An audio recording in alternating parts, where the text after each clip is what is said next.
I didn't expect to survive that winter, and I didn't expect the truth to cost more than the ranch. The foreclosure notice was already nailed to the bunkhouse door when the stage rolled in, frost biting hard enough to split old wood. 9 days.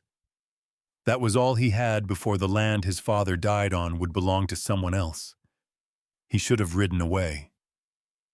Instead, he stood there as a woman stepped down from the wagon without asking for help, hauling a trunk heavier than it should have been. Eyes sharp, coat patched, a child half hidden behind her skirt. By Christmas, the town would whisper about a forge burning where silence used to live. By New Year's, a banker's stamp would decide whether the place breathed again or went cold for good. And somewhere in between, a man with time and money would offer an easy way out, if he was willing to trade more than land. He told himself he was saving the ranch. He didn't admit, not yet, that the smallest set of footprints in the snow didn't match any boots in the yard. Stay with this story to the very end. Subscribe for more Western love tales, and tell me, what city are you watching from? The notice came loose with a sound like skin tearing. Silas Trent wrenched it from the bunkhouse door and felt the nail bite his thumb on the way out. Blood welled fast in the cold. He didn't look at it. He didn't need to. The wind had already done its work, worrying the edges of the paper into soft curls. The ink bled thin where frost had kissed it overnight. 9 days. He pressed the paper flat against his coat and stared at the yard like it might argue back. The corral stood empty. The fence sagged where a steer had leaned once and nobody had the wire to mend it. Off to the left, the windmill creaked and stopped. One blade cracked clean through, hanging wrong. When the gust came again, it complained, metal on metal, begging to quit. Silas walked to the pump and put his shoulder into the handle. The first pull gave him nothing. The second groaned. The third coughed up water the color of rust. He kept pumping until his breath smoked hard and his arms shook. Quitting early felt worse than losing slow. He went back to the bunkhouse and scraped the nail from his thumb with his teeth. The blood had already stiffened. He folded the notice once, then twice, and tucked it into his coat like a letter he meant to answer later. On the doorframe, he took his knife and cut a short mark. 1 line. He counted the days that way now. Christmas was 5 days away. It didn't matter. The cattle were gone thin months ago. The hands left when the pay stopped, and the drought didn't ask permission before it took the grass. Silas had made a decision 3 weeks earlier, the kind you make when loneliness starts to look like another debt you can't pay. He'd sent the ad to the territorial paper. Land, roof, future. Simple words. He hadn't mentioned the rot underneath. He hadn't mentioned the bank. He hitched the wagon and drove toward town before the sky finished turning gray. The stage came in late, dust trailing behind it like a bad thought. Men stood around the edge of the road, waiting for freight or family. Silas kept his hands in his pockets and his eyes on the horizon.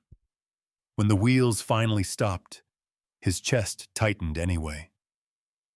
The door swung open. The woman stepped down before the driver offered a hand. She set one boot, then the other, and reached back into the carriage for a trunk she dragged out on her own.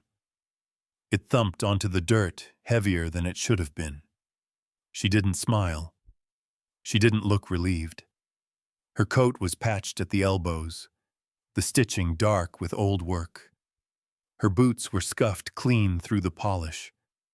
A child slid down after her, small and quiet, and pressed close to her leg like that was the safest place left in the world. The woman lifted her chin and looked straight at Silas. "Evelyn Marlowe," she said. Her voice was flat, cautious. "I suppose you're Mr. Trent." Silas nodded and stepped forward. He took the trunk without a word.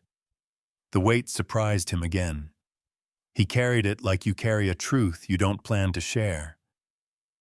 "Silas," he said, because it felt better to use his name. She didn't thank him. She turned her head once, quick, scanning the road back out of town like she was measuring distance. On the porch of the saloon, a man leaned against a post and watched them with a lazy interest. When their eyes met, the man looked away. They rode back in silence. The child sat between them on the bench seat, bundled in a scarf too big for her. She held a small cloth bag in both hands and kept her eyes down. When the wagon hit a rut, she tightened her grip and counted under her breath. Silas heard the numbers and didn't interrupt. The ranch rose out of the scrub like a tired thing trying to stand straight. The fences leaned.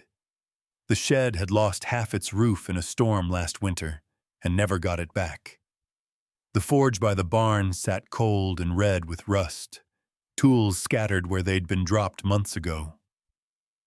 Evelyn took it in without comment.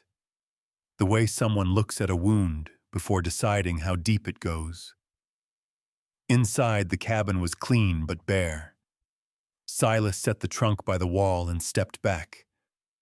"I'll get a fire," he said. He did. The child stayed where she was, hands on the bag, watching the door. Supper was beans and hard bread and coffee that tasted like burnt wood. They ate without speaking. Evelyn didn't unpack. She moved through the room like someone conserving energy for whatever came next. After, Silas set his cup down and let the quiet stretch. The lamp flickered between them.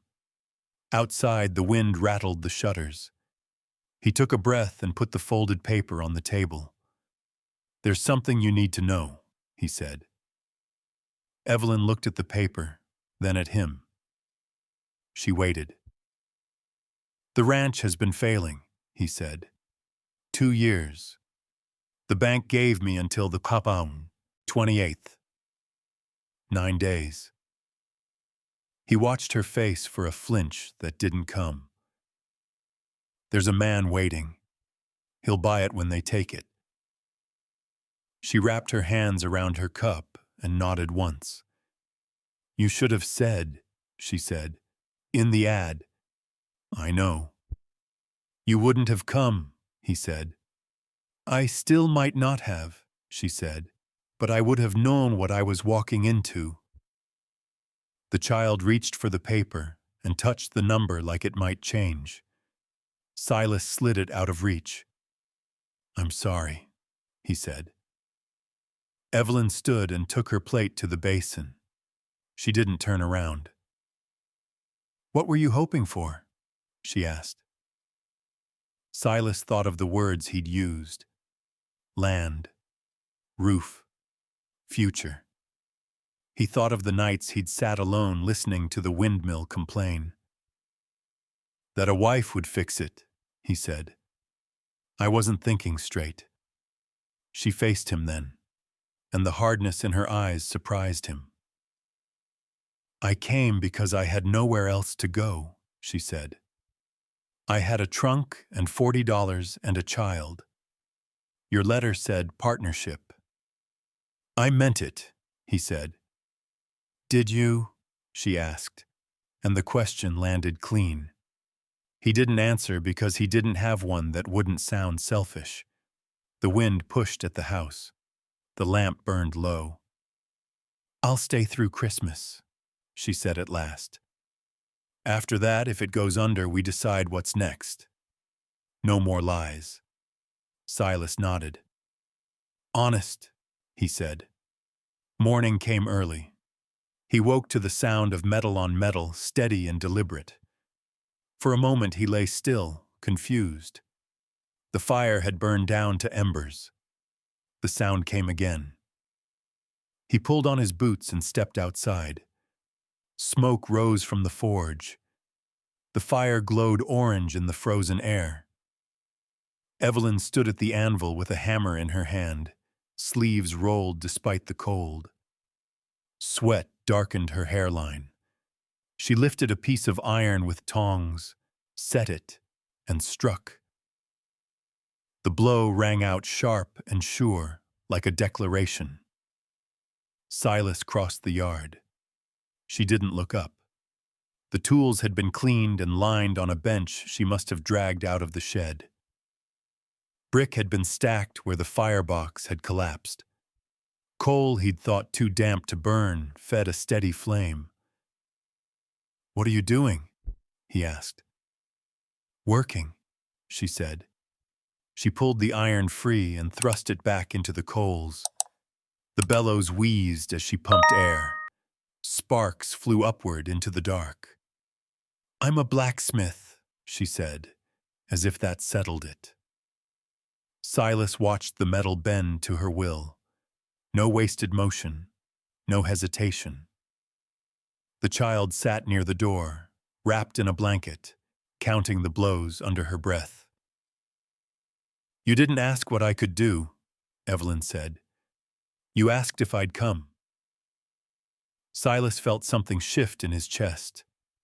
He looked at the crooked doors, the sagging fence, the broken things he'd learned to live around. "What are you making?" he asked. "Pins," she said. "Half your doors hang wrong." He stood there another moment, then went to the barn. If she was going to work, so was he. By noon, the forge had turned out a small pile of clean iron. By dusk, a farmer named Dietrich came with a cracked plow blade and a look that said he didn't trust women at anvils. Evelyn took the blade, quoted a price, and waited. Dietrich paid half and left. He came back the next day and paid the rest. Silas wrote it in the ledger. The numbers climbed, but not fast enough. On the fourth day, a horse rode into the yard, carrying a man who looked like he had all the time in the world. 5 days, the man said lightly. "Sell now." Silas said no. That night, the ledger refused to add up. Evelyn pulled a tarp from the corner and showed him the work she'd been doing after he slept. Hinges shaped like leaves, latches that caught the light. "Red Bluff," she said. "Christmas Eve." Silas thought of the road and the fee and the distance. He thought of the child's small hand on the table, the way she counted steps before she crossed a room. "Get the blankets," he said. Outside, the wind picked up. Somewhere down the road, a horse turned its head toward their light. 9 days. 5. 4. The forge burned on. They left before the sun. Silas tied the last knot with fingers that no longer felt like his own. The blankets were wrapped tight around the iron, corners tucked the way his mother had once shown him. No loose ends, no wasted motion. Evelyn lifted each piece as if she were checking a pulse. She didn't rush. Rushing bent metal wrong. The child climbed up beside her. The cloth bag still clutched to her chest. She didn't ask where they were going. She counted the knots instead. The wagon rolled out into the cold. The forge behind them went dark, but the smell of hot iron clung to their coats like a promise. 50 miles was a long way to hope. They took the back road when the tracks showed fresh shoe. Silas turned the team off the ruts and cut across frozen ground where the sage broke through like teeth. The wagon complained. He let it. Better noise than company. Evelyn pulled her hood low and watched the horizon. When the wind rose, she leaned into it without comment. When it fell, she straightened and checked the lashings again. They drove through the night. Stars wheeled overhead. The child slept in starts and stops, waking to count again when the wheels struck a stone. At one point, a light moved on a distant ridge. Silas slowed, then stopped. He held the reins loose and waited. The light drifted and went out. They did not speak. Red Bluff was already stirring when they reached it. Wagons lined the street. Canvas snapped in the breeze. Smoke rose from cook fires. Bells rang somewhere deeper in town, a clean sound that carried. Silas paid the stall fee with money he didn't have to spare. The man at the table took it without looking up. Evelyn thanked him with a nod that did not invite conversation. They claimed a spot where the foot traffic thinned. Not bad, not good. Silas built a frame from scrap lumber and nails pulled from his own fence.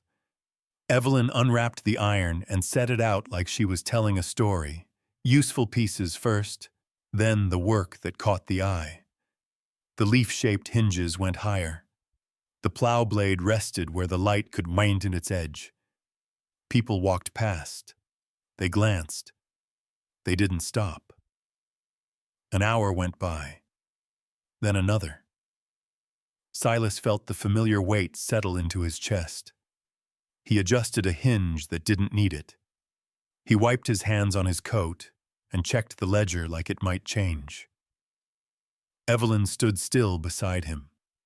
When a gust shifted the canvas, she turned the latch so the scrollwork flashed once. The child watched faces, not the iron. A man slowed. He was old and weathered and moved like someone who knew what work cost. He picked up a latch and turned it in his hands, tested the weight, tested the catch. "Who made this?" he asked. "I did," Evelyn said. He nodded and set it down, picked up another.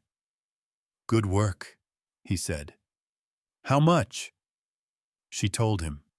He paid without haggling. The child exhaled like she'd been holding her breath a long time. After that, people noticed.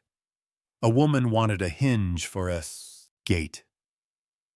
A teamster asked about reinforcing a hook. A store owner from 2 counties over wanted to talk terms. Evelyn answered each question the same way. Clear, brief, no apology. Silas wrote it down as fast as he could. By midday, the shelves were thin. Then Silas saw him. Barrett Crow stood at the edge of the market, gloves clean, hat set back like he was there to be entertained. 2 men flanked him. The smile he wore didn't reach his eyes.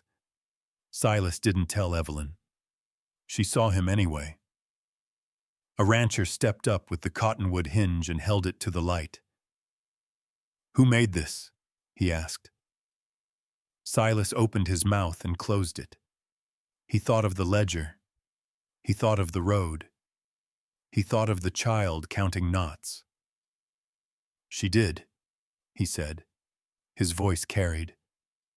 "This place stands because of her."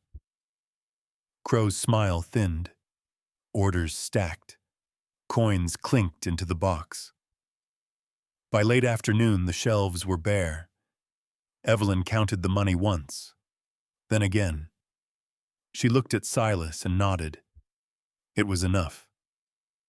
They packed as the light went soft and blue. The bells rang again. Somewhere a choir started up, thin but determined. They left town before dark. They drove through the night without stopping. The wagon creaked. The horses pulled steady. Silas kept his eyes on the road and his hands loose on the reins. Evelyn held the box on her lap and didn't look back. They reached the ranch as dawn broke. It looked the same. Sagging. Broken. But the quiet felt different now. Earned. Inside, Evelyn spread the money on the table and counted it a third time. "Every dollar," she said. Silas sat and let the ache settle into his bones. "The bank opens at 9. They rode in together. The building was square and brick and had always felt like a courthouse.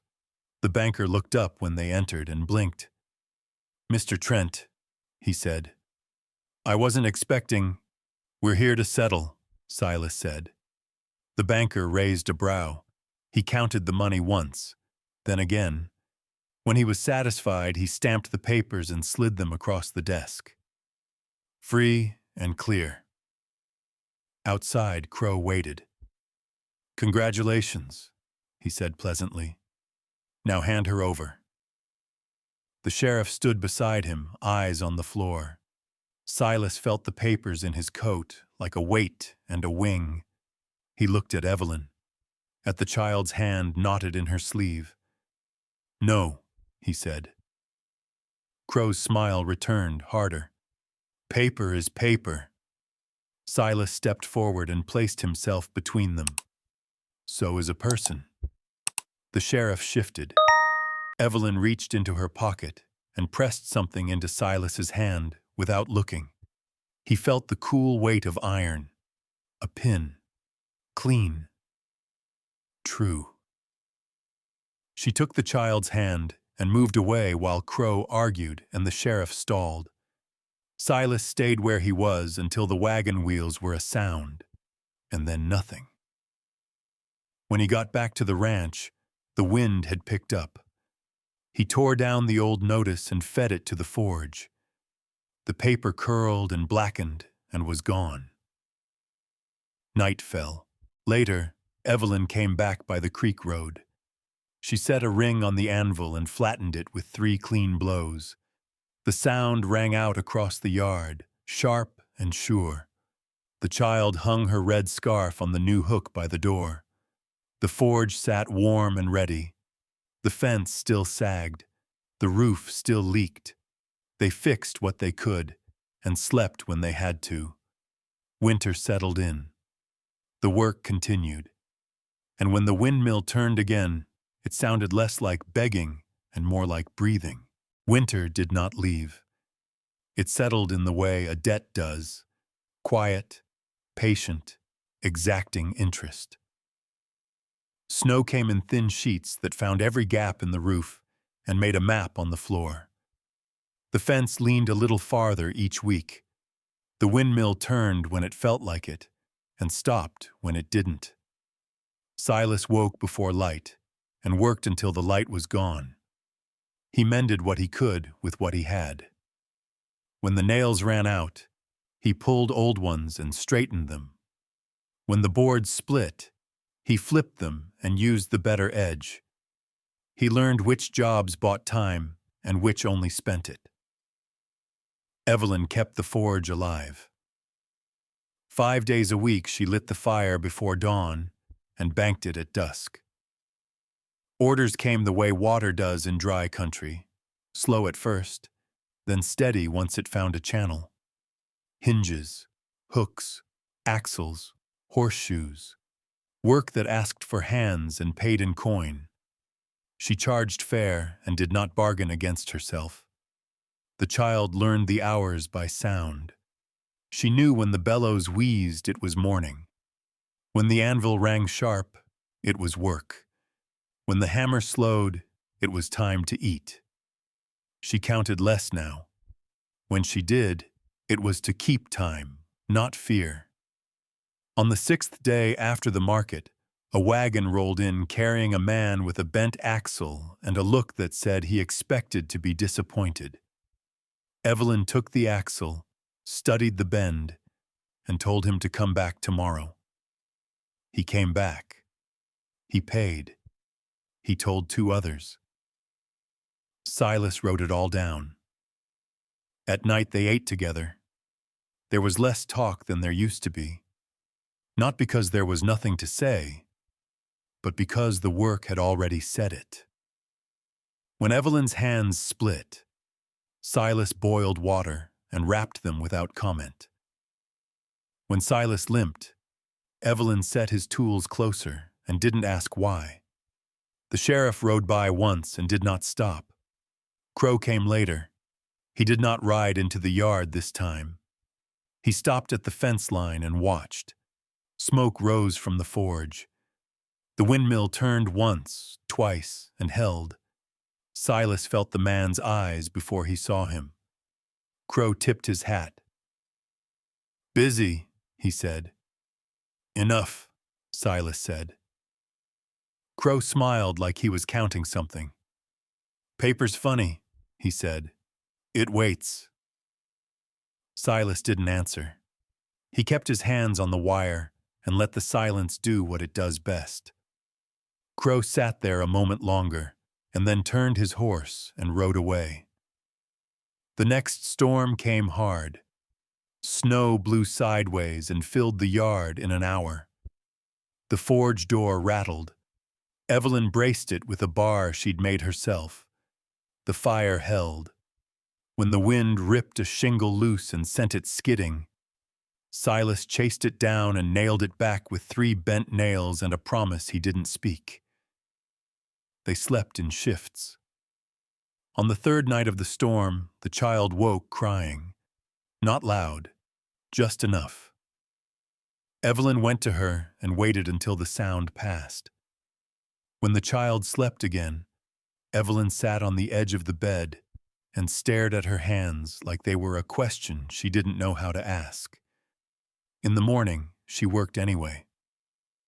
A letter came, 2 weeks later, carried by a boy who couldn't have been more than 12. He handed it over and waited like he expected a tip.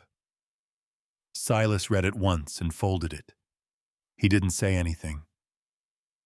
"What is it?" Evelyn said. "Nothing we can't answer," he said. They answered it together that night, at the table, with the lamp turned low. Evelyn's words were precise. Silas's were spare. They signed both names. When they were done, Silas slid the paper into the ledger and closed it. Spring took its time. The grass came back in thin, stubborn lines. 3 calves were born and lived. The forge shed got a new wall where the old one had sagged. Silas cut posts and set them straight. Evelyn took on an apprentice from town, a quiet boy who watched more than he spoke and did what he was told. She paid him fair and made him earn it. The child learned her letters with a stick in the dirt behind the house. She wrote her name and then the names of things that didn't move. Fence, door, home. When she finished, she wiped the slate clean with her sleeve and started again. One afternoon, Silas found Evelyn at the anvil with the ring flattened into a small, honest square. She had drilled a hole through it and smoothed the edges. She set it on the table between them. "It's done," she said. He nodded. He did not touch it. They stood at the property line in late April and watched the wind move through the new grass. The place still showed its scars. The roof leaked when it rained. The fence wasn't finished. The money went out as fast as it came in. "It's not what you advertised," Evelyn said. "No," Silas said. "You promised land," she said. "A roof, a future." "I know." She looked at him then, and for the first time there was no guard in her eyes. "It's different," she said. "Different isn't bad." They didn't decide anything that day. They kept working. By June, the orders filled the weeks. The forge burned steady. The cattle held. The child stopped counting altogether. When she ran, it was because she wanted to get somewhere faster, not because she needed to be sure she'd make it. They married without fuss. There were witnesses who knew what it had cost. The sheriff came and stood to the side and said nothing. Crow did not come. Music played. Someone danced on the hard-packed dirt where the notice had once hung. The forge burned bright that night and went dark when it was time. After, there was work. It didn't stop because a ring had been made square and honest. It didn't soften because the house held laughter now. It continued the way it always does, one job after another, each one asking to be done right. On a clear morning, Silas walked to the windmill and listened. It turned without complaint. He stood there until the sound settled into something like peace. Inside, Evelyn set coffee on the table. The child hung her scarf by the door and went out to count calves, not steps. The place wasn't healed. It was standing, and for now, that was enough. Rain came in a slow, stubborn way that found the same weak places it always had. The roof dripped at the seam above the table. Silas moved the bowl and went back to sharpening. The sound stayed steady, steel on stone until the edge took. Outside, the forge shed breathed. The apprentice banked the fire and stacked coal where Evelyn had marked the floor with chalk. She checked the stack once, nodded, and moved on. Orders were pinned to a board now. Names, quantities, dates. Nothing fancy. Just enough to keep the hands busy and the lights on. The child learned to carry water without spilling. She counted steps again for a while, then stopped. When she counted now, it was fence posts or calves, the kind of numbers that added instead of subtracting. Silas kept the ledger close. Not because he feared losing it, but because it told the truth even when he didn't want to hear it.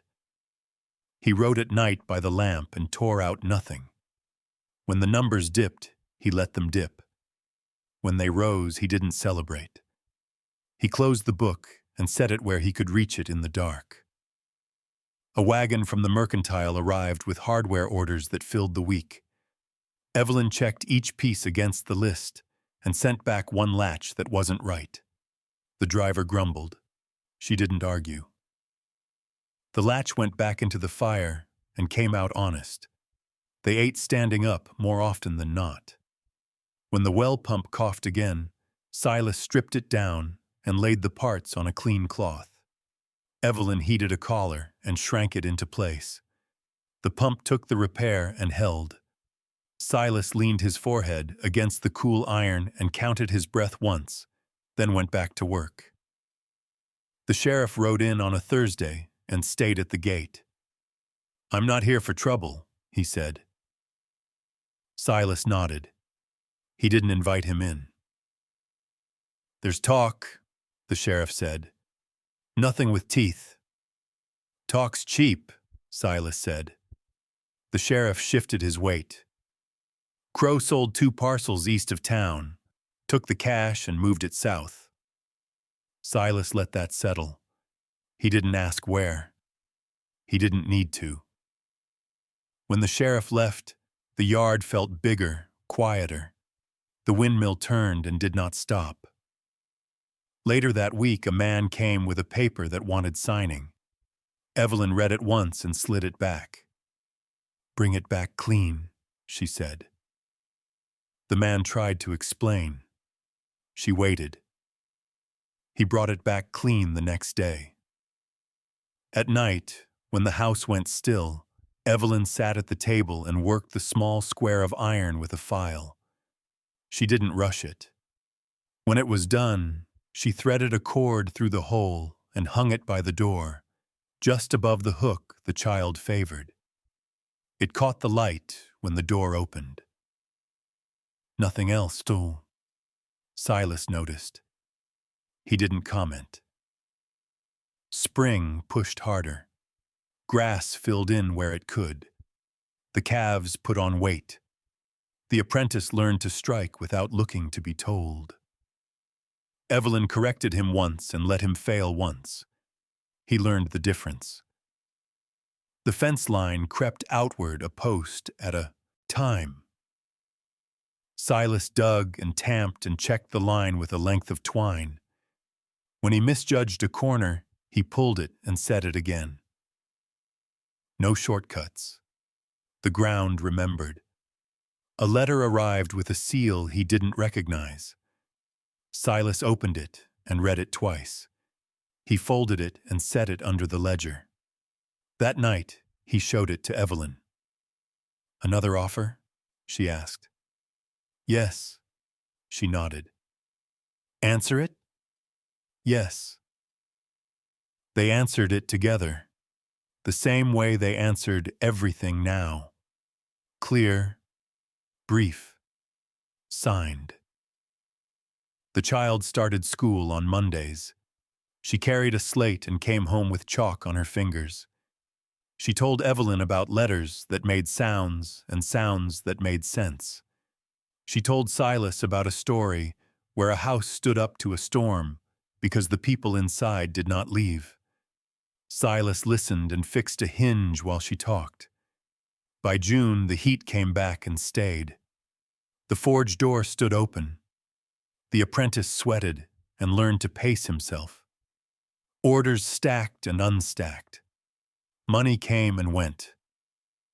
Nothing broke that couldn't be fixed. One afternoon, a rider stopped at the fence and asked for water. Silas brought a dipper and watched the man drink. The man asked if the forge was hiring. Evelyn said to come back in a week and see if he still wanted it. The man nodded and left. That night, rain hit the roof and stayed there. The drip moved again. Silas put the bowl under it and finished his coffee. He stood and pulled on his coat. "I'll get it," he said. "I'll hold the ladder," Evelyn said. They climbed together and worked by lantern light. The shingles were soft with age. Silas set new nails and sealed the seam. Evelyn held the ladder steady and didn't look up. When the rain slowed, they climbed down and stood in the yard until the smell of wet dust faded. They did not talk about the future. They made it. In late summer, the mercantile doubled its order. Evelyn raised the price and lost nothing. Silas hired a hand for the hay. The child learned to drive the team in a straight line and laughed when she failed. Crow did not come back. Once a rider who looked like him passed on the road and did not turn his head. Silas watched until the dust settled and then went back to tying bales. On a morning clear enough to hear far things, Silas walked the property line alone. He stopped where the fence met the creek and listened.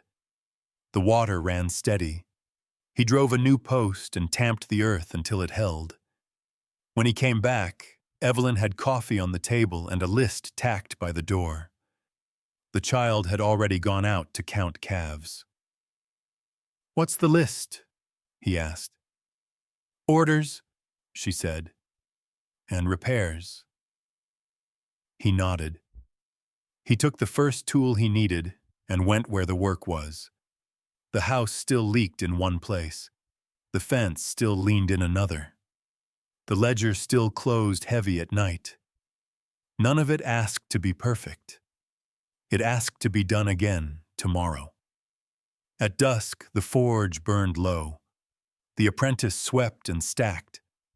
Evelyn checked the fire and banked it. Silas closed the gate. They ate and washed up and sat without talking. The lamp flickered. Outside, the windmill turned and kept its rhythm. The child came in last and hung her scarf on the hook. She paused and touched the small square of iron by the door like it was a promise she didn't need words for. The place held. That was the work. The trouble did not announce itself. It came the way rot does, quiet, patient, easy to miss if you weren't already looking for it. Silas noticed it first in the ledger. 2 lines didn't match. Not enough to ring an alarm, just enough to bother him. He ran a finger down the page, then back up, checking dates and names. The numbers were right. The timing wasn't. A payment that should have landed on Tuesday didn't show until Friday. Another came light by $1. He closed the book and set it aside. Outside, the forge rang steady. Evelyn had the apprentice striking today, her voice low and precise. "Again," she said. "Same spot. Don't chase it." The boy swung and missed by a hair. She didn't correct him. She waited. He found it on the next blow. The child sat on the step with a bucket of bolts and sorted them by length. She counted under her breath. Not steps now, not knots, just bolts. She stopped at 20 and started again without being told. By noon, the heat settled in and stayed. A wagon from town rolled in with a crate of coal that smelled wrong. Silas broke the seal and saw the dust was cut too fine, the chunks mixed with stone. "Who sent this?" he asked. The driver shrugged. "Same as always." Silas paid half and sent the rest back. "Bring clean," he said. The driver didn't argue. He didn't apologize either. That afternoon, the well coughed again. Silas stripped it down and laid the parts on a clean cloth. The collar Evelyn had shrunk months earlier still held. The gasket didn't. He cut a new one from scrap and set it careful. The pump took and gave water that ran clear. He stood there a moment longer than he needed to and listened to it breathe. At supper, he put the ledger on the table. "Something's off," he said. Evelyn didn't look at the book right away. She finished chewing and set her fork down. "How off?" "Not enough to stop us," he said. "Enough to slow us." She nodded once. "Who?" "I don't know yet." They didn't speculate. They never did. Guessing wasted time. 2 days later, a man came asking for hinges he'd already paid for. Silas checked the board. The order was marked filled. The crate sat by the door with his name on it. Evelyn opened it and counted. 1 hinge short. The man watched them count and said nothing. "We'll make it right," Evelyn said. They did. She stayed late and forged the missing piece. Silas delivered it himself at dawn and took nothing extra. The man thanked him and went on his way. When Silas came back, the child was sweeping the floor. She paused and held up a bent nail like it was evidence. "Don't throw it," Silas said. "Straighten it." She did. The sheriff rode in that afternoon with his hat in his hands. "I'm not here on orders," he said. Silas nodded and waited. "There's talk of weights," the sheriff said. "Shorting, coal, hardware." Evelyn stepped out of the forge and wiped her hands on her apron. "From who?" The sheriff named a supplier Silas didn't use anymore. "They say it's not you," the sheriff said. "They say it's someone leaning on the road." "Who?" Silas asked. The sheriff shook his head. "Paper's thin," he said. "Talk's thick." When he left, the wind picked up and turned the windmill half a rotation before stopping again. That night, Evelyn set out every hinge they'd made in the past month and checked them against the order list. She found nothing wrong. She put them back and covered them with a tarp. "Someone's skimming," Silas said. "Yes," Evelyn said. They didn't say Crow's name. They didn't need to. The next wagon came with a new driver. He was polite and quick to agree to terms. Too quick. Evelyn watched his hands when he unloaded. She caught him switching a crate with another marked the same. "Stop," she said. He froze. Silas stepped close enough that the man could smell coffee on his breath. "Put it back," he said. The driver hesitated, then did. He left without finishing the job. They weighed every crate after that. The numbers steadied. The delays stopped. For a week. Then a letter came with a seal they knew. Silas opened it and read it once. He handed it to Evelyn.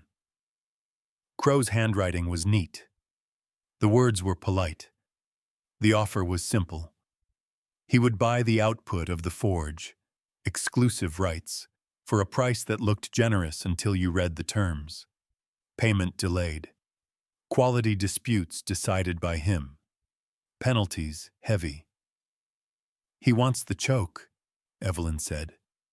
"Yes." She folded the letter along its crease and set it on the table. "Answer it?" "Yes." They answered together. One paragraph. No flourishes. No room. 2 days later, the creek rose. Rain fell hard and straight and filled the banks. The fence at the low ground went under. Silas and the apprentice worked until dark, setting posts and tying wire where they could.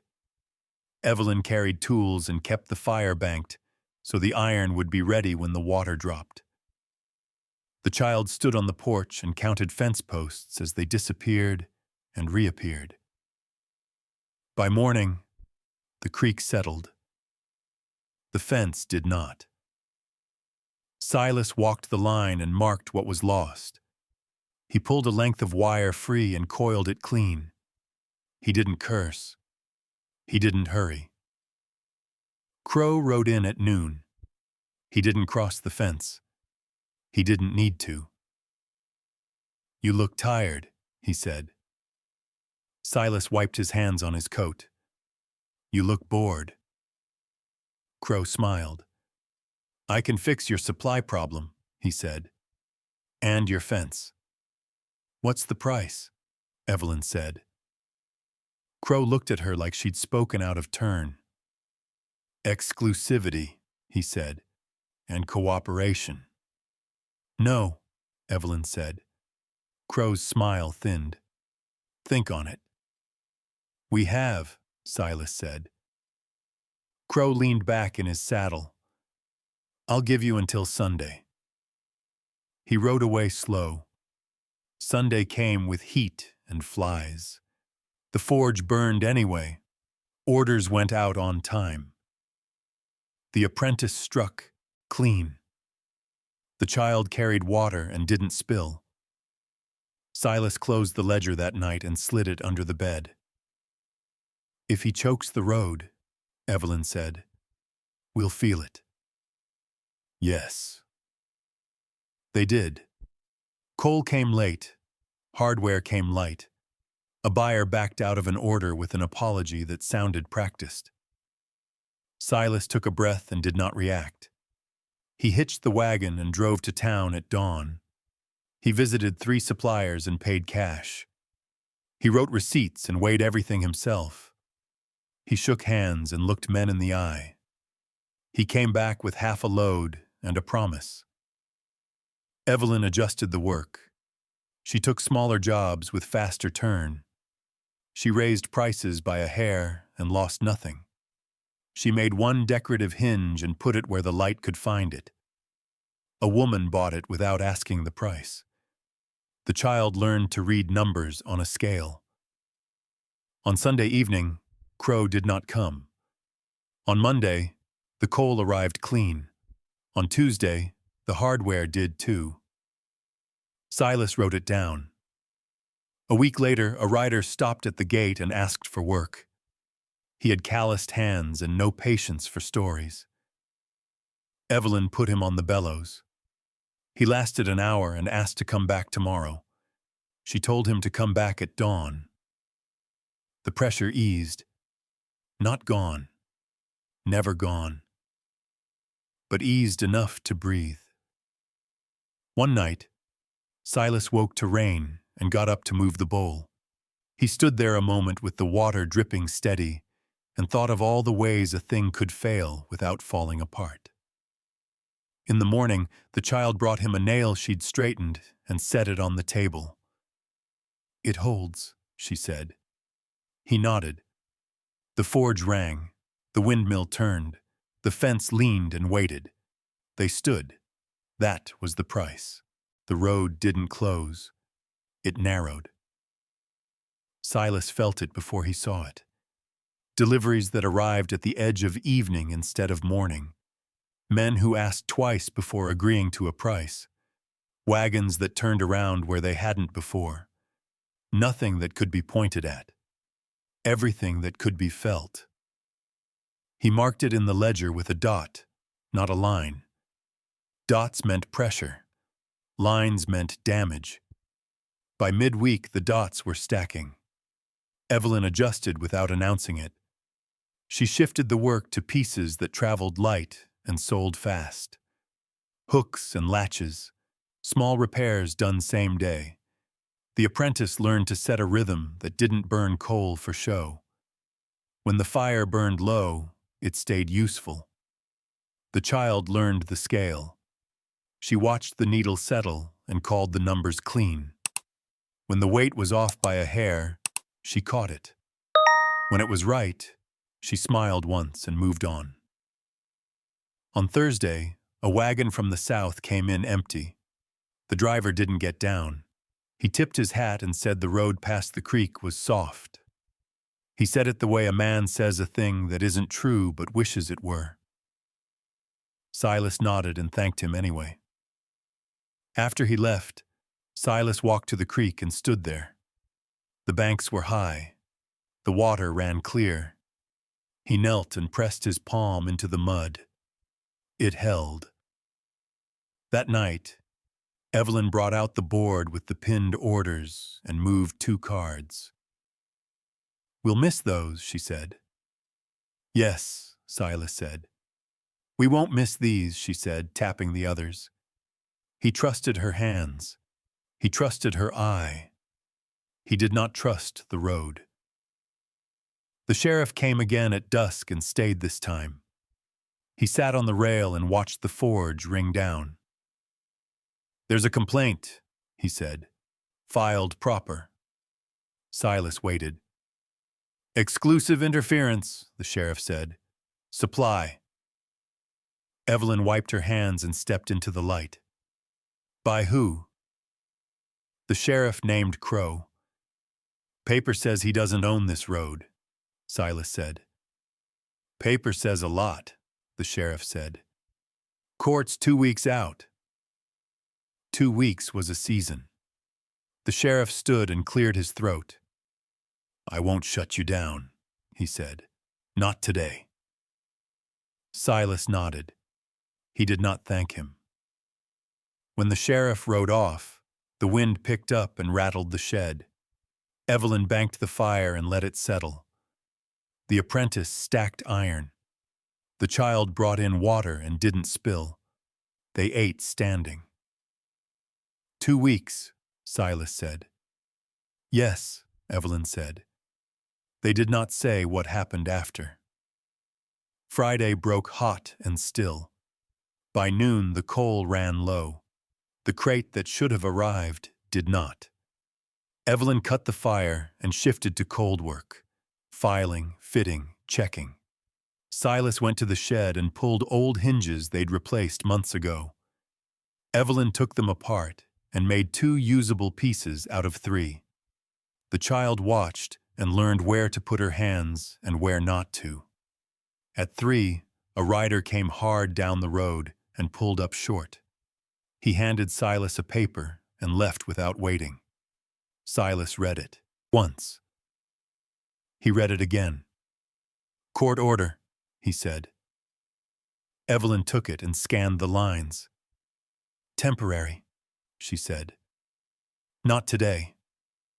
"Tomorrow," Silas said. She folded the paper and slid it under the ledger. "We work today," she said. They did. They worked through the heat and into the hour when shadows start to look long and thin. Orders went out on time. Money came in slow but honest. The apprentice struck clean. The child called weights steady. At dusk, Crow rode in with 2 men and stopped at the fence. "You've had your warning," he said. Silas leaned on the gate and did not move. "I'm not here to take your forge," Crow said. "I'm here to offer relief." Evelyn stepped beside Silas. "You already did." Crow smiled. "You didn't understand it." He held up a paper. Silas recognized the seal. "Sign," Crow said. "Supply runs. You keep working.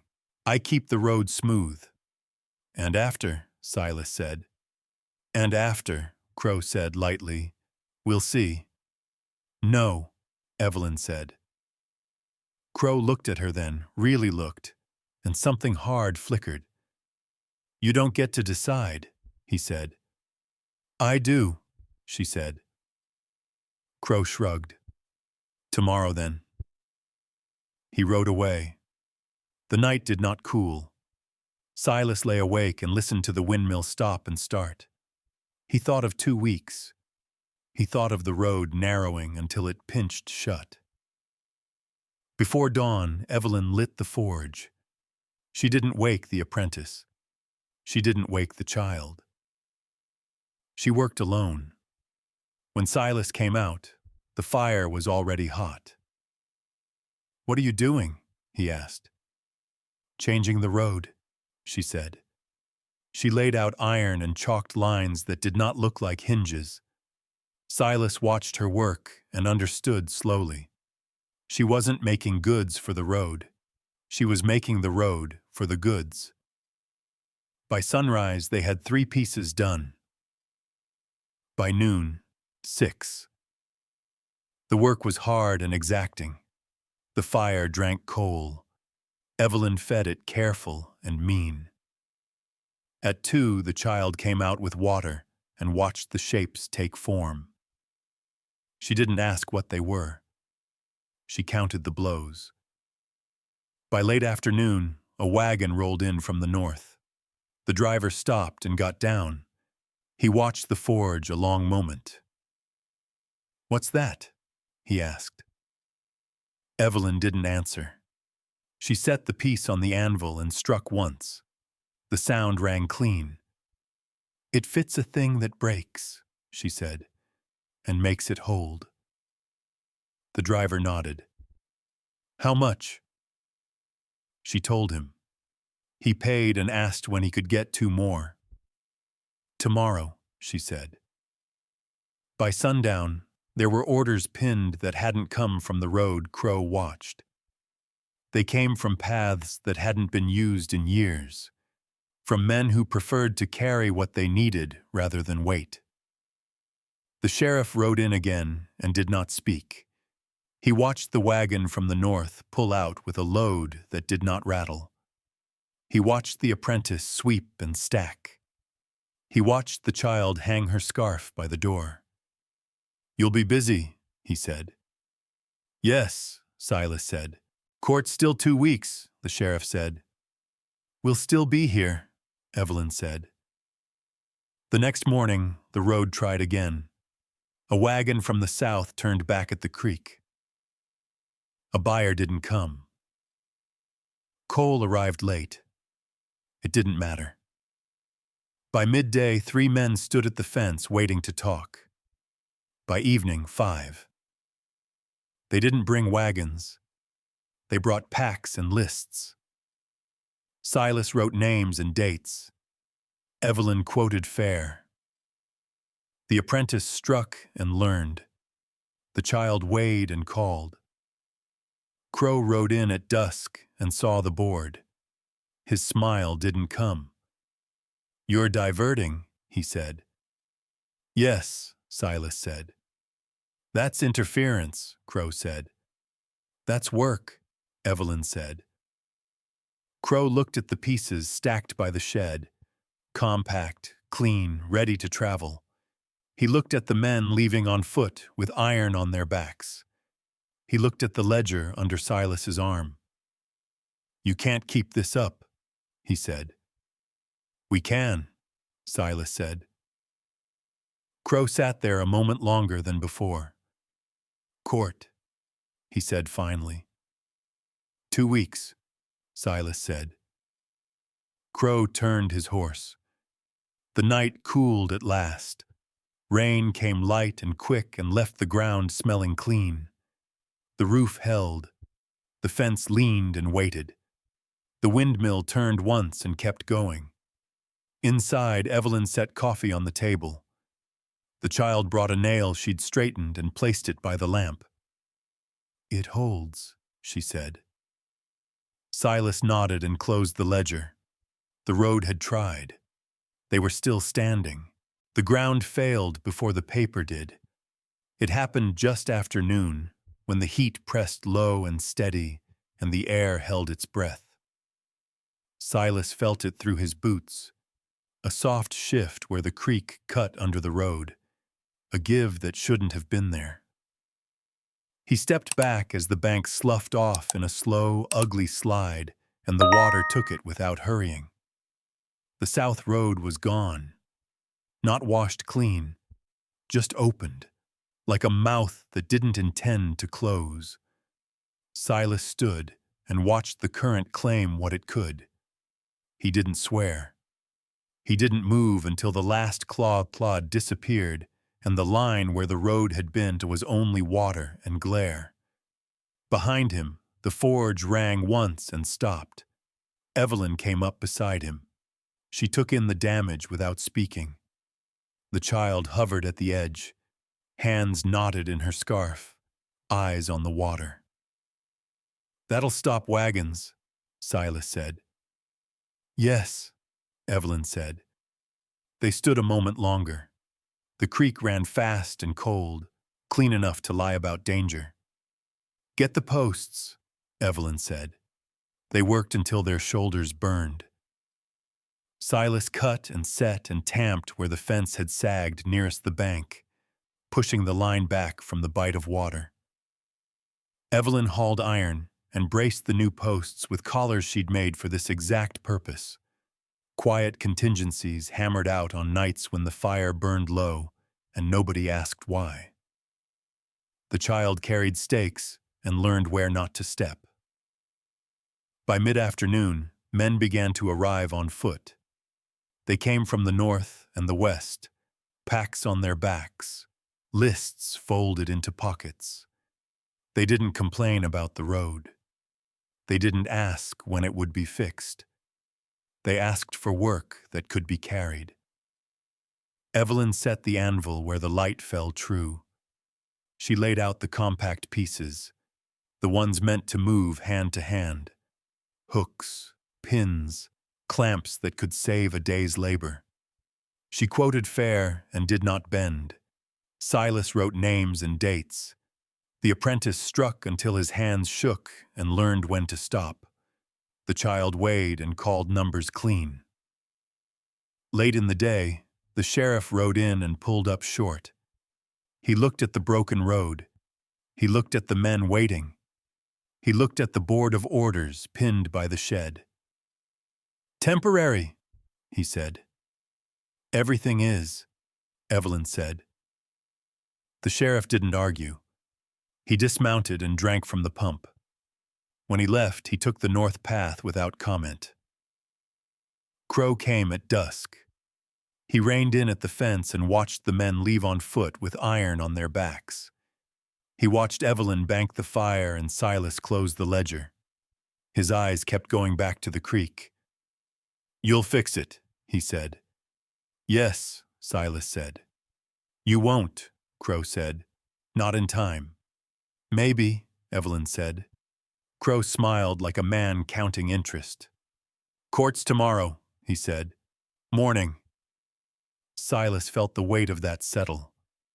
He nodded once. Crow turned his horse and rode away without hurry. That night, rain came again. Not a flood. A steady, needling fall that found weak places and worried them.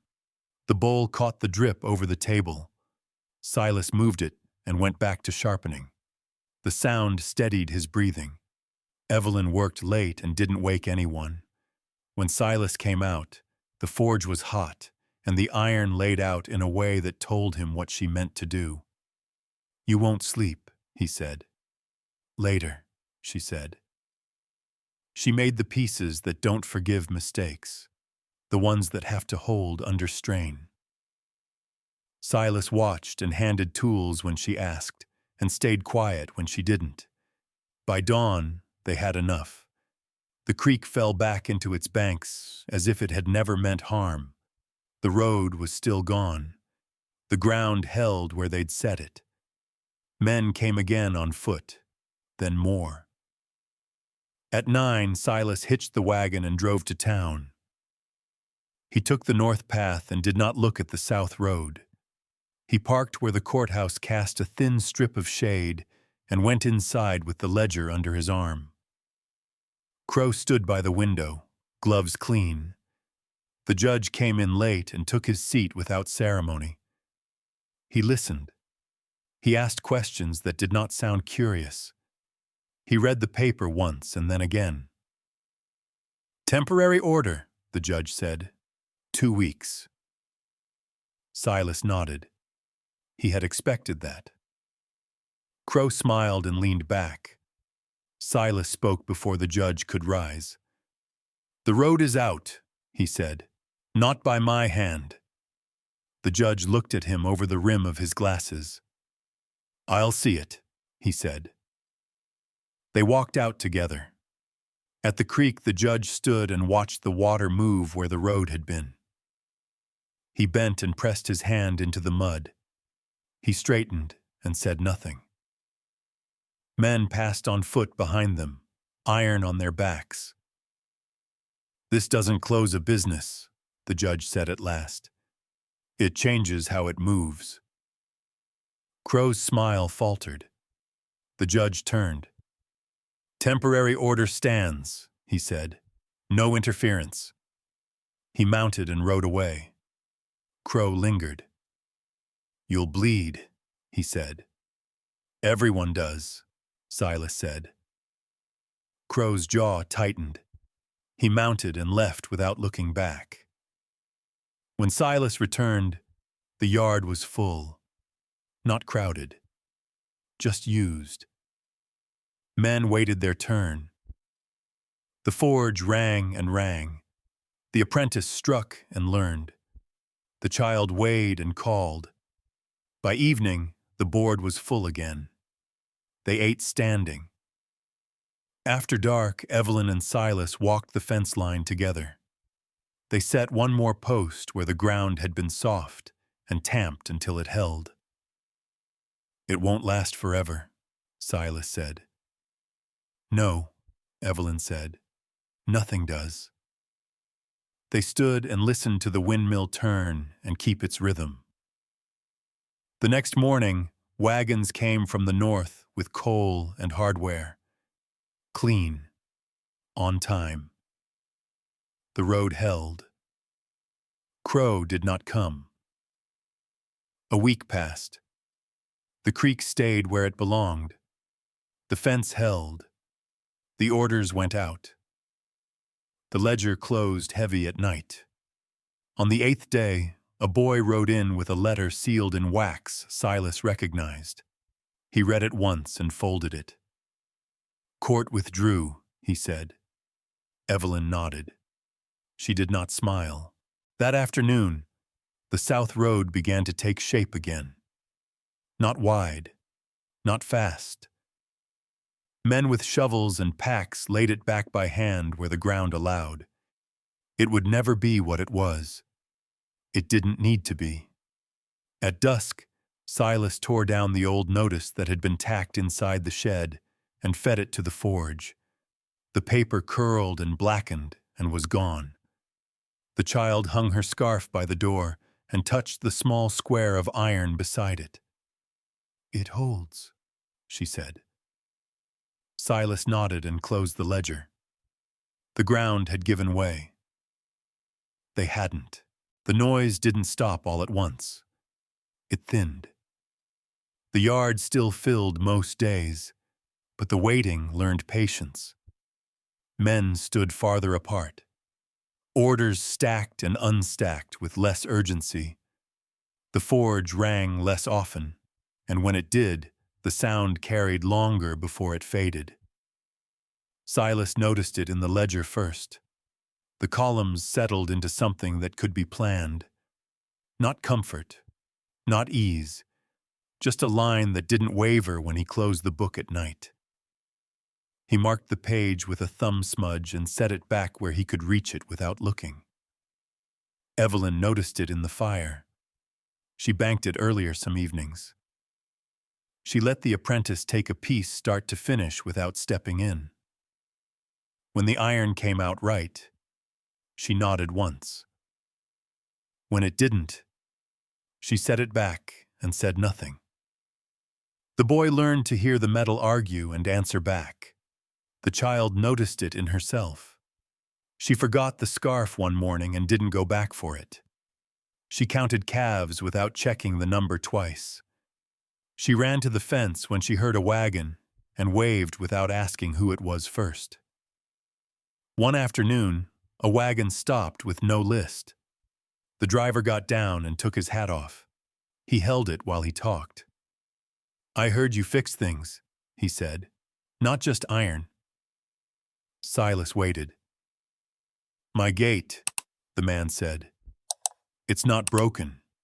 It's wrong." Evelyn stepped forward and asked where.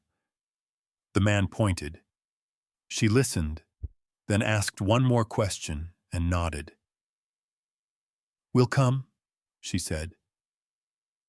They went at dusk. The gate leaned the way a bad decision does, held up by habit more than strength. Evelyn checked the hinge and shook her head. She took the gate down and set it on the ground. Silas braced it. The child watched and learned where not to put her fingers. Evelyn cut, heated, and set a new piece that did not match the old one. It fit the wood instead of fighting it. When she lifted the gate back into place, it swung clean and held. The man paid and said thank you like he meant it. On the way home, the sky went purple and then gray. The windmill turned and kept its rhythm. Silas felt the day settle into his bones in a way that did not ask to be shaken out. At the fence line, they stopped. The south road was still narrow.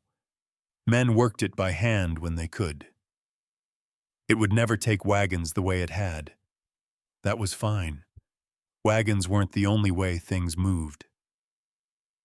"They'll try again," Silas said. "Yes," Evelyn said. "Soon." "Or not," she said. "Either way."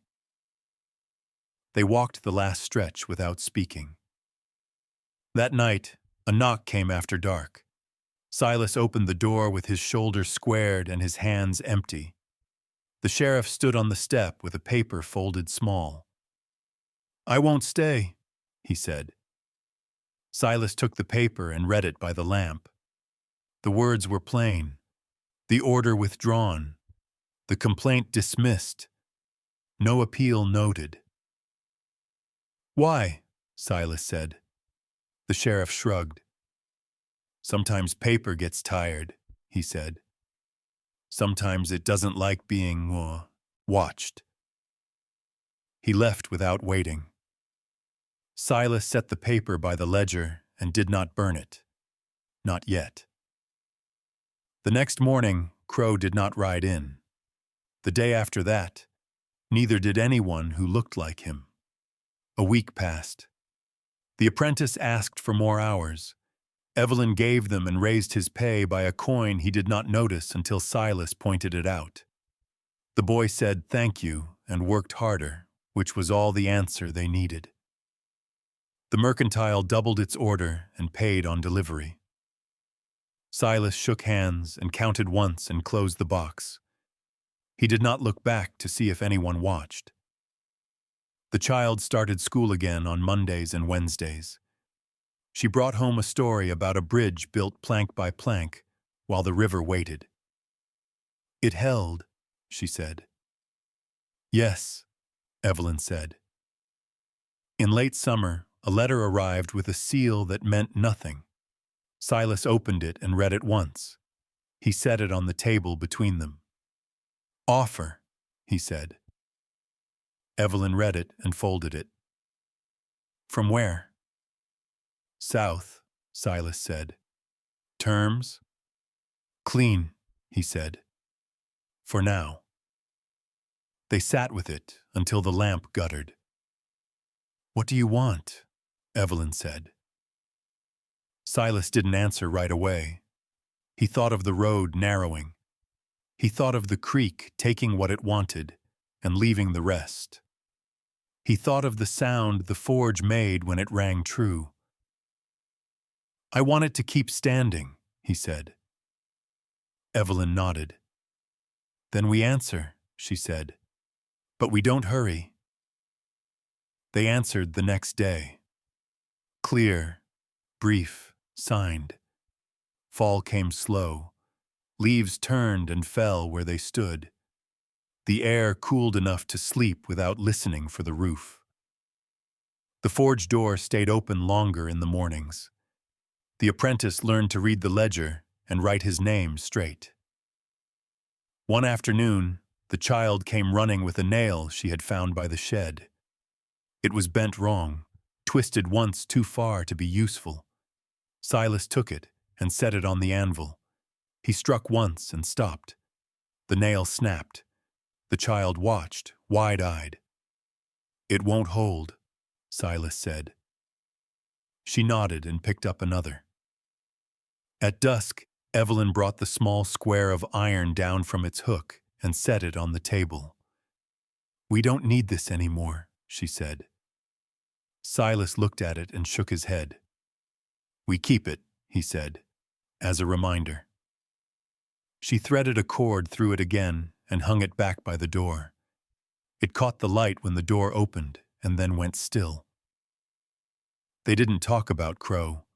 They didn't need to. Once a rider passed on the road and did not stop.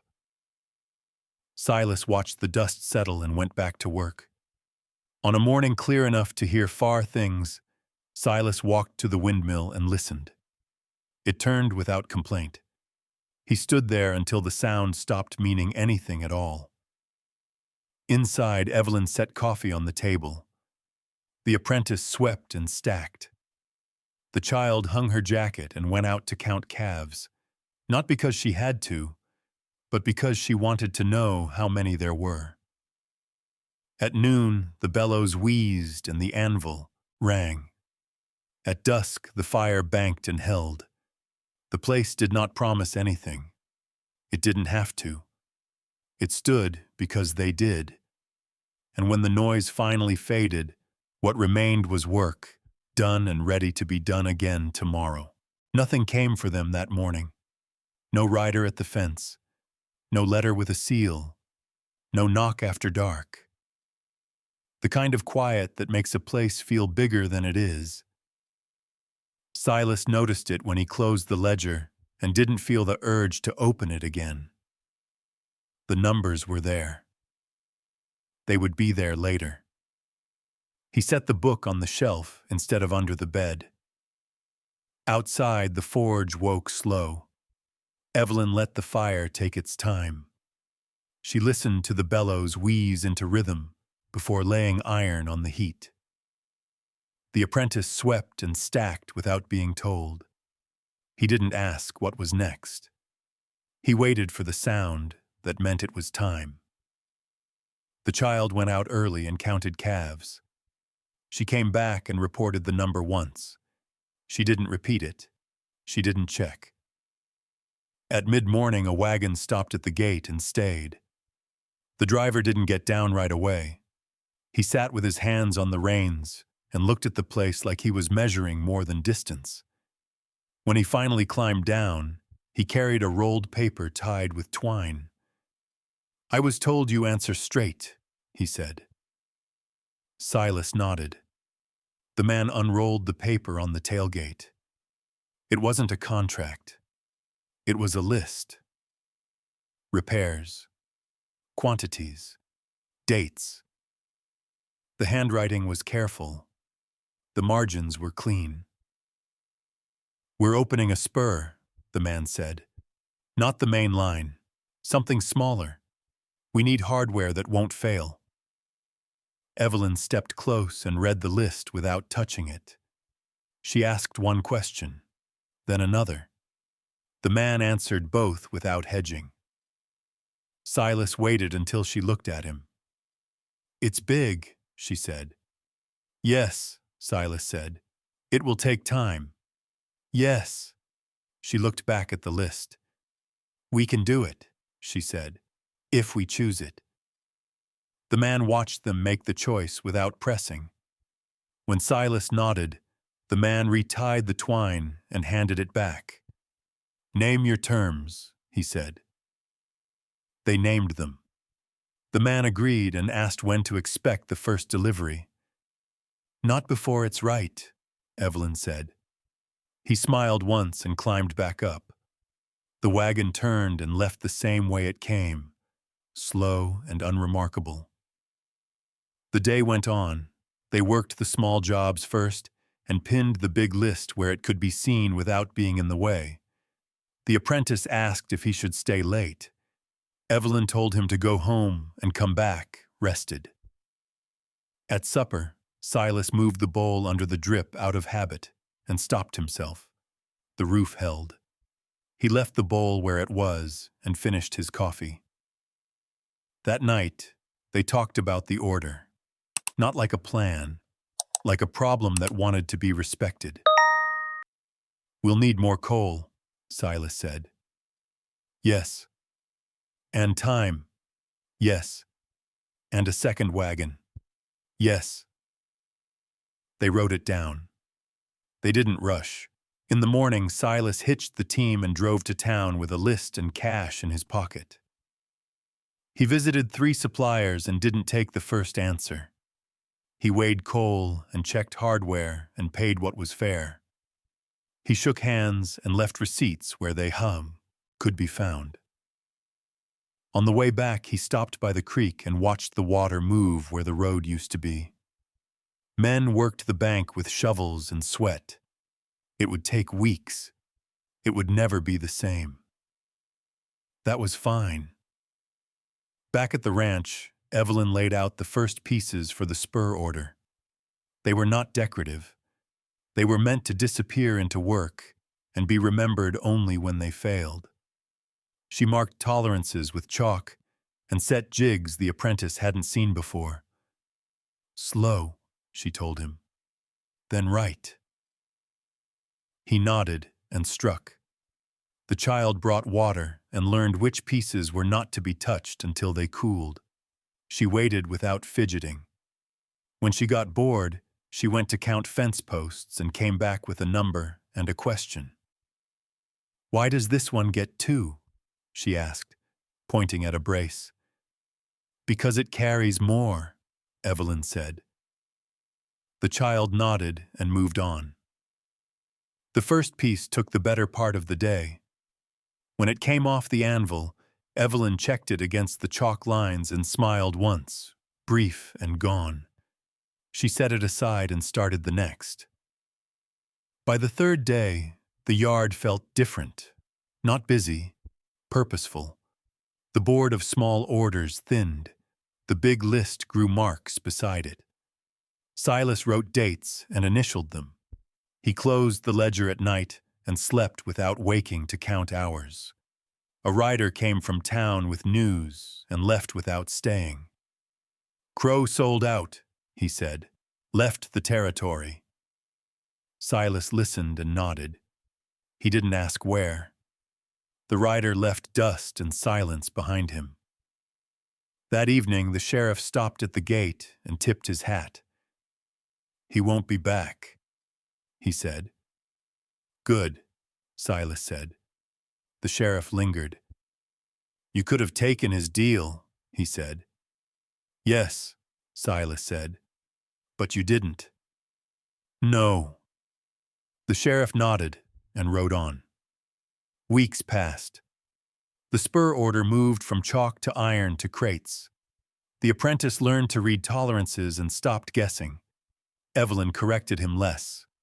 When she did it with a look that said she expected better and would get it. Silas ran the wagon north and back again, once a week, then twice. He learned which days the road held and which it didn't.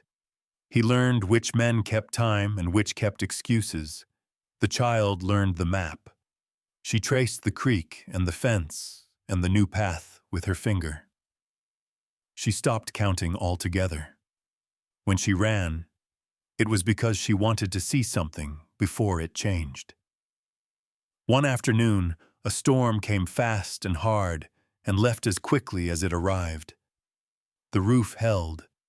The fence leaned and waited. The forge smoked and then cleared. They stood in the yard and watched the sky go clean. "It's bigger now," the apprentice said, meaning the work. "Yes," Evelyn said. "It's heavier." "Yes." "Will it break us?" Evelyn looked at the iron cooling on the rack. "Only if we hurry," she said.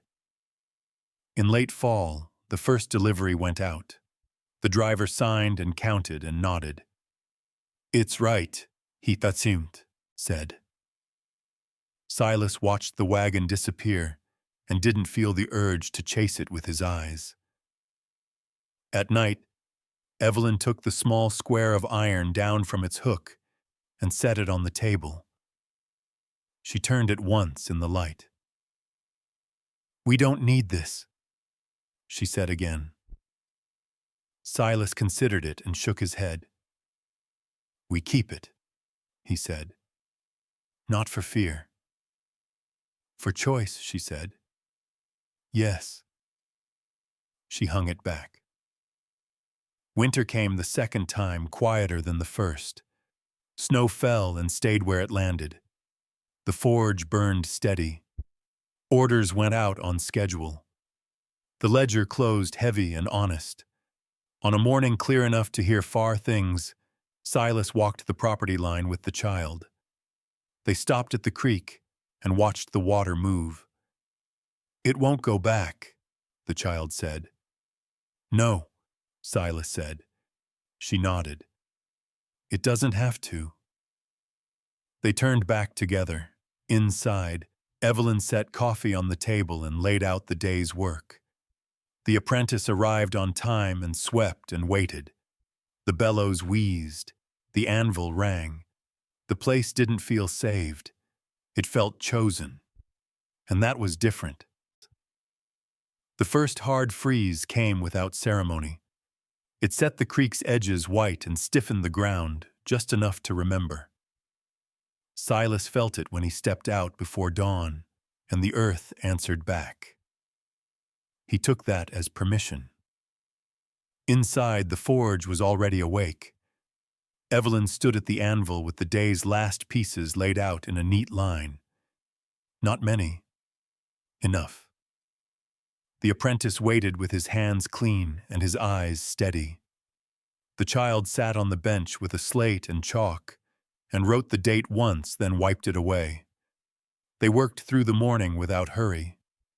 When the last piece cooled, Evelyn checked it against the gauge and nodded. She set it aside and wiped her hands. "That's the run," she said. Silas closed the ledger. The sound was final in a way he hadn't expected.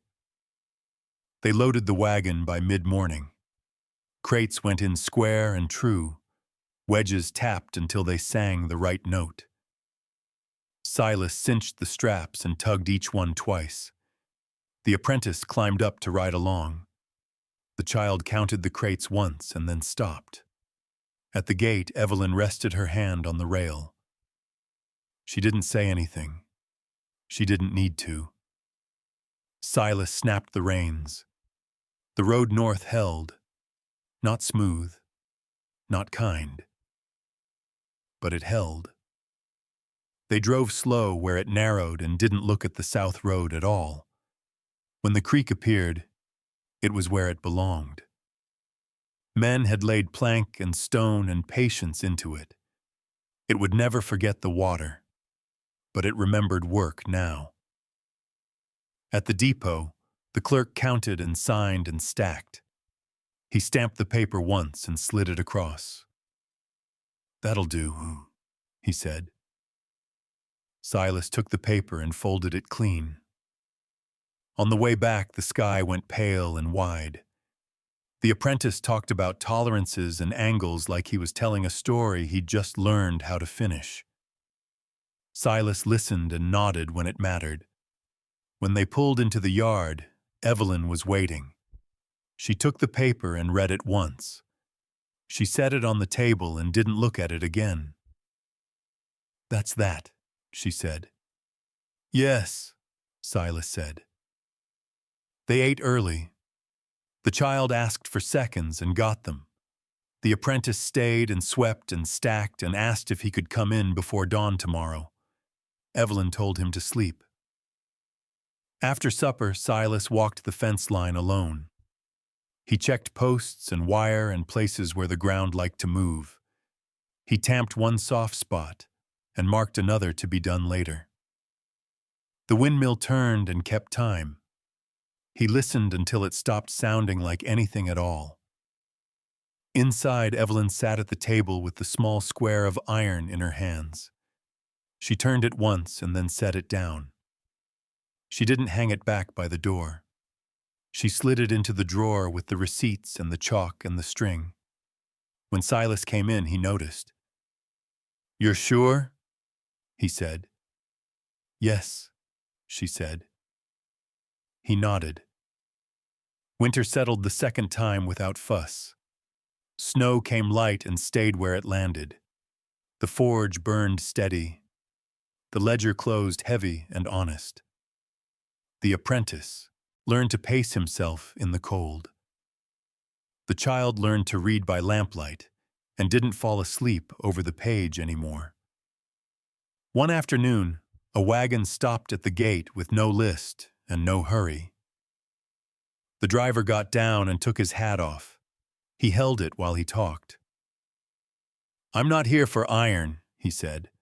"I'm here to see how you did it." Silas waited. The man looked around at the fence and the shed and the forge that breathed when the fire banked. "They said you didn't take the deal," he said. "We didn't," Evelyn said. "They said you changed the road." "We didn't," Silas said.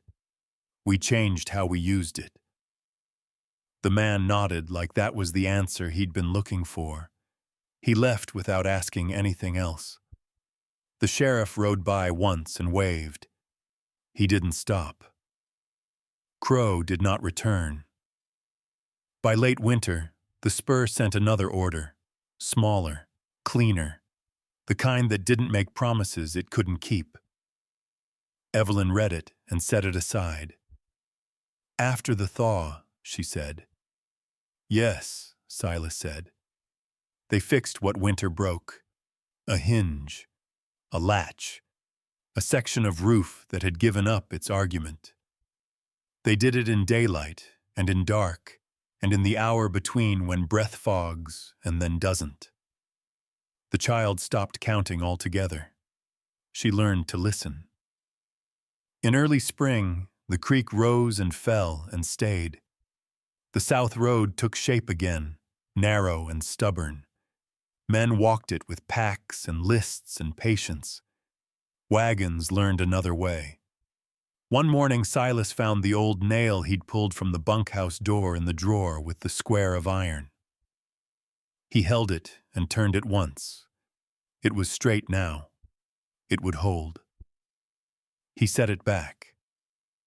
That afternoon, Evelyn brought out a piece she'd been working on alone. It wasn't for sale. It wasn't for anything. It was a hinge shaped like a leaf that had learned the wind. She set it by the door and let the light find it. "For the shed," she said. He nodded. They hung it together. It swung clean and held. At dusk, the apprentice came by to say he'd found a place in town and would be back Monday. Evelyn told him to bring his lunch. Silas told him to be on time. He was. On a clear morning, Silas walked to the creek with the child.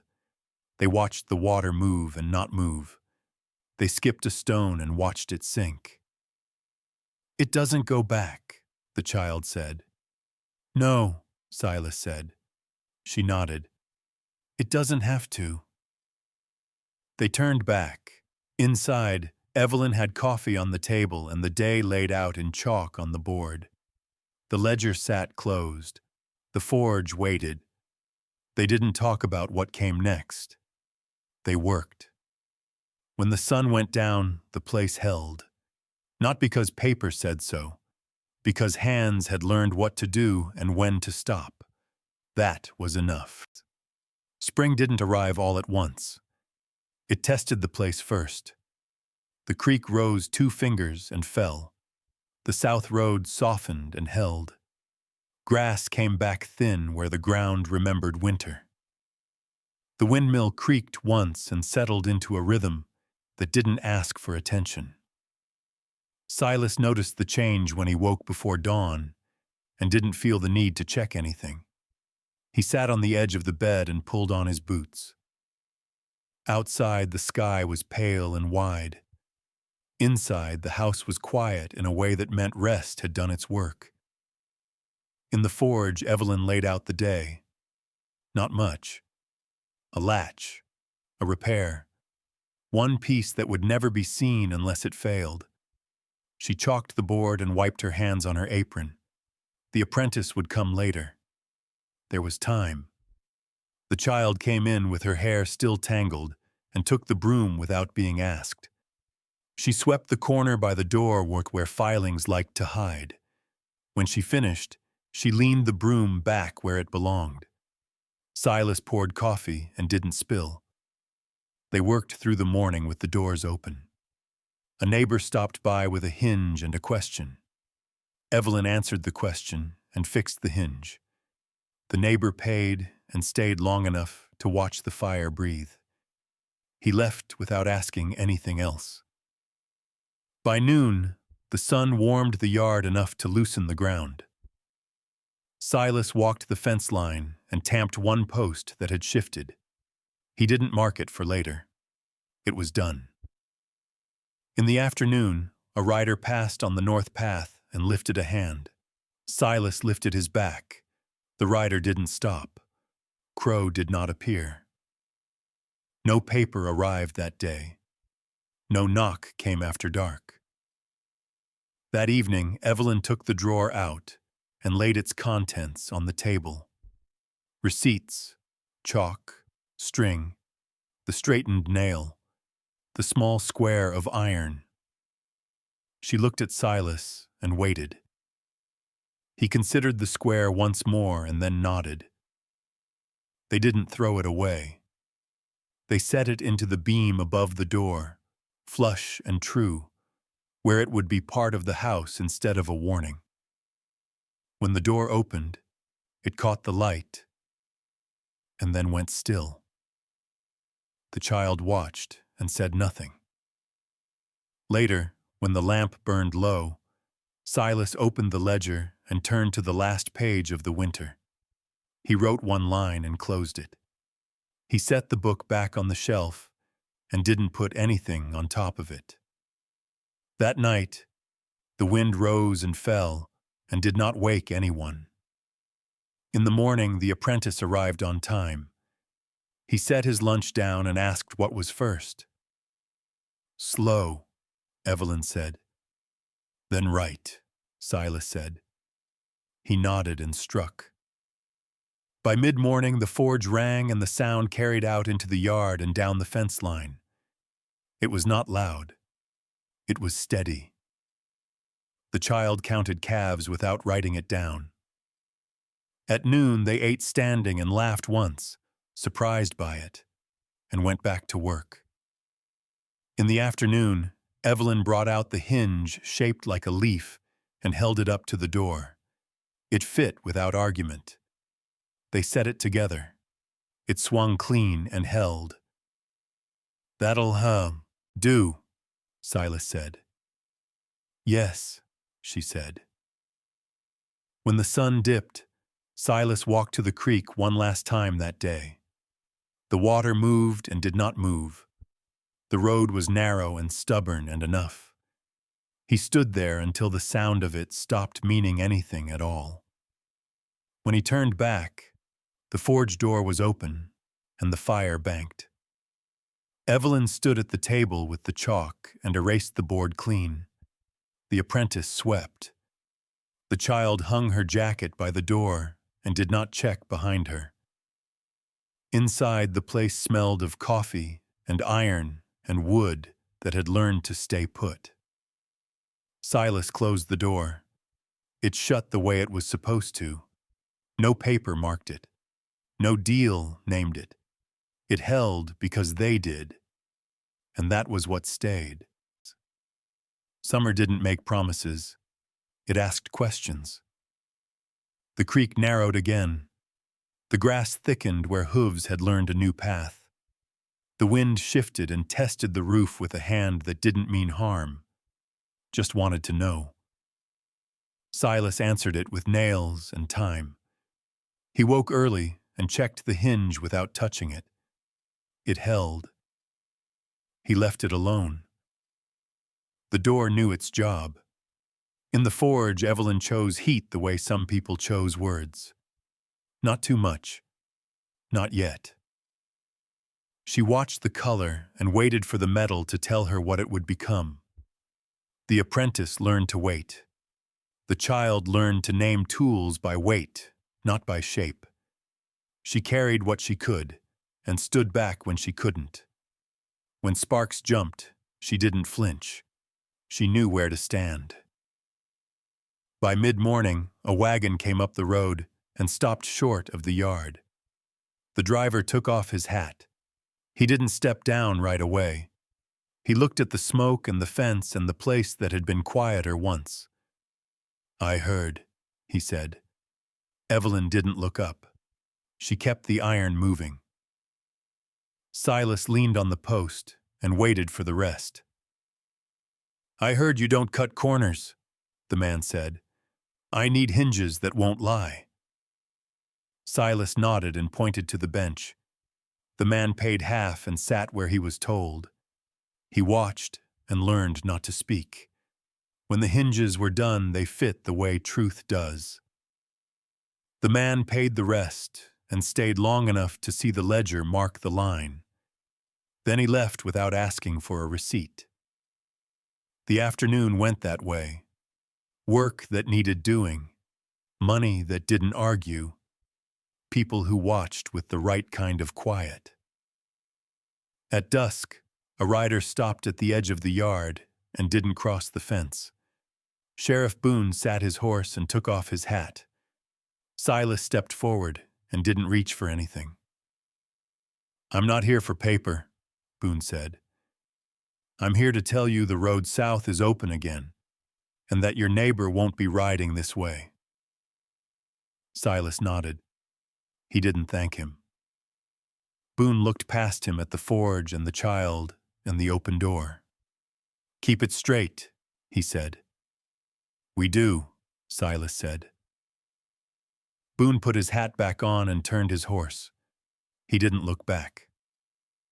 That night, Evelyn brought out the small square of iron from above the door and set it on the table. She set the old ring beside it. She didn't ask.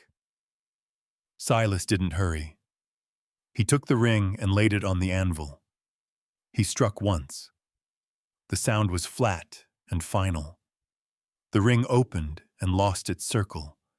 He struck again and made it into nothing that could close. Evelyn gathered the pieces and dropped them into the scrap bin. She didn't watch them go. They set the square back into the beam. The child asked if doors ever got tired. "Sometimes," Silas said. "What do you do then?" "You fix what rubs," Evelyn said. "You don't force it."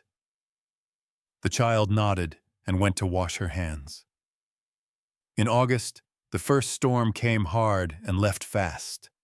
The roof held where it had been told to. The creek ran loud and clean. The fence leaned and stayed. After, they walked the place together and marked 2 boards and 1 post. They fixed them before supper.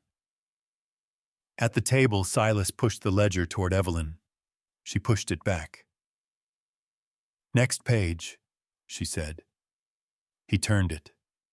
The page was blank. They left it that way. In September, the apprentice asked about staying through winter. Evelyn looked at Silas. Silas looked at the board. "Stay," Evelyn said. "We'll make room."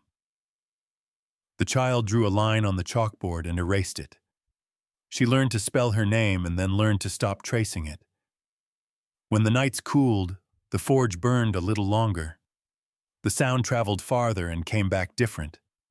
People stopped by with work and left with less to worry about. One afternoon, a man asked who owned the place now. Silas didn't answer. Evelyn didn't either.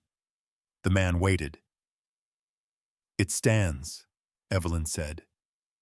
"That enough?" Silas said. The man smiled and said it was.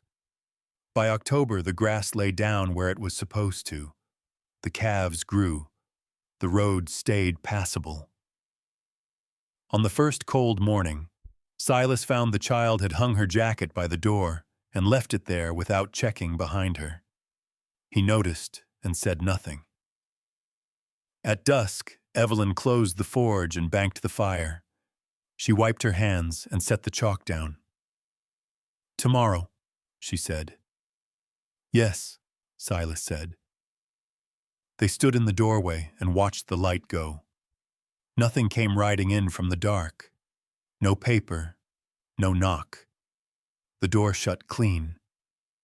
It wasn't a promise. It was practice. And it held. The ranch never became perfect. The roof still leaked when the rain came sideways. One fence post always leaned no matter how many times it was set straight. And the windmill complained on cold mornings like it always had. But the silence that once lived here never came back. What replaced it was work done honestly. Coffee left warming on the stove before dawn. Tools laid out the night before so no one had to ask. A child who no longer counted her steps when she crossed the threshold, because she knew the door would still be there when she returned. They didn't rush toward happiness. They built it the way you build anything meant to last. Slow, careful, with room for mistakes and repairs. Love, in the end, didn't arrive as a promise. It stayed as a habit. If this story reminded you of a place you once knew, or a winter you survived, you're not alone. Many of us carry a ranch like this somewhere behind our ribs, broken, standing, and worth saving. If you found something familiar here, please give the video a gentle like. Subscribe if you enjoy quiet Western stories about work, faith, and second chances. And if you feel like sharing, tell us in the comments. What city are you watching from? We'd be honored to read it.